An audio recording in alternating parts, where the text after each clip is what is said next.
আল্লাহ রাব্বুল আলামিন কেন ফেরেশতা বা জিনদেরকে নবী রাসূল হিসেবে না পাঠিয়ে মানুষ রূপে নবী রাসূল পাঠালেন?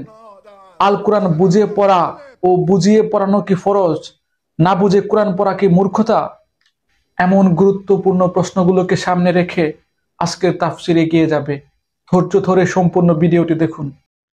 আপনি যদি চান কোরআনের আলো, কোরআনের সৌন্দর্য সবার কাছে ছড়িয়ে যাক, তবে ভিডিওতে লাইক দিবেন, কমেন্ট করবেন এবং চ্যানেলটি সাবস্ক্রাইব করে পাশে থাকবেন।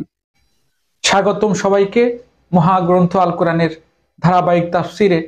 আজকে ইনশাআল্লাহ আমরা পবিত্র কোরআনের সূরা আল ইমরানের 164 নম্বর আয়াত নিয়ে আলোচনা করব। এই আয়াতে মহান আল্লাহ রাব্বুল আলামিন বলেন, لقد من الله على المؤمنين إذ بعث فيهم رسولا من أنفسهم يتلو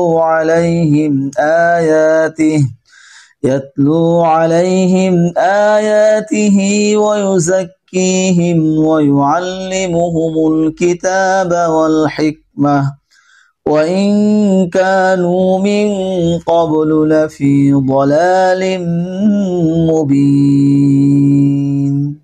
আল্লাহ তাআলা অবশ্যই তার ঈমানদার বান্দাদের উপর অনুগ্রহ করেছেন যে তিনি তাদের মাঝ থেকে একজন ব্যক্তিকে রসূল করে পাঠিয়েছেন, যিনি তাদের কাছে আল্লাহর কিতাবের আয়াতসমূহ পড়ে শোনান এবং সে অনুযায়ী তিনি তাদের জীবনকে পরিশুদ্ধ করেন।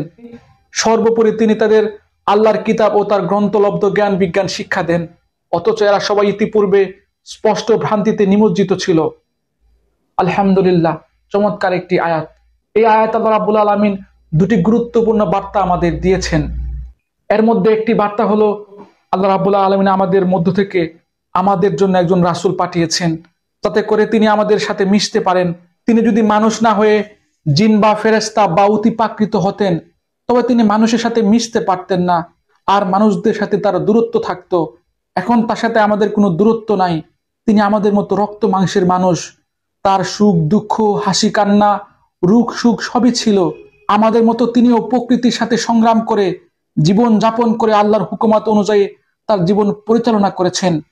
তিনি যদি মানুষ না হতেন, তবে কিছু মানুষ বলতো তিনি তো অতিপ্রাকৃত মানব, তিনি তো ফেরেশতা, তিনি তো আল্লাহর কঠিন ইবাদতগুলো পালন করতেই পারেন।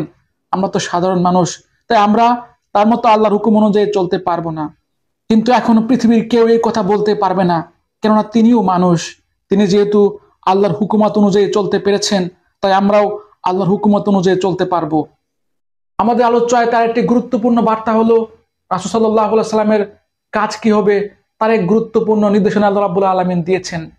যেখানে আল্লাহ রাব্বুল আলামিন বলেছেন রাসূল সাল্লাল্লাহু আলাইহি সাল্লামের কাজ হলো মানুষকে আল্লাহর সংবিধান আল কোরআন পড়ে শোনানো, কোরআনের সকল আদেশ নিষেধ সহজভাবে সহজ ভাষায় বুঝিয়ে বলা, প্র্যাকটিক্যালি বাস্তবায়িত করে দেখিয়ে দেয়া। রাসূল সাল্লাল্লাহু আলাইহি সাল্লাম তাই করেছেন।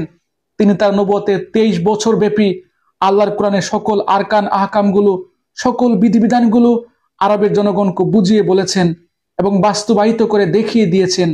তার দায়িত্ব পালন শেষে বিদায় হজের ভাষণে তিনি তার দায়িত্ব তার সাহাবীদের কাছে দিয়েছেন। তার সাহাবীদের মাধ্যমে কোরআন বোঝা ও বোঝানোর দায়িত্বটি পর্যায়ক্রমে আমাদের কাঁধে এসে পৌঁছেছে। কোরআন না বুঝে পড়া এবং না বুঝে পড়ানো কখনো প্রকৃত জ্ঞানীর কাজ নয়। নবীর প্রকৃত ওয়ারিসগণ নিজে কোরআন বুঝে পড়বে এবং অন্যদেরকে বুঝে পড়তে উৎসাহিত করবে। আল্লাহ রাব্বুল আলামিন আমাকে সহ আপনাদের সবাইকে আল্লাহ রাব্বুল আলামিনের সংবিধান, আল্লাহ রাব্বুল আলামিনের জীবন ব্যবস্থা আল কোরআনকে বোঝার, এই কোরআনের গভীর জ্ঞান অর্জন করার এবং এই জ্ঞান সবার মাঝে ছড়িয়ে দেবার তৌফিক দান করুন। এই প্রত্যাশা আজ এখানে শেষ করছি। ধন্যবাদ।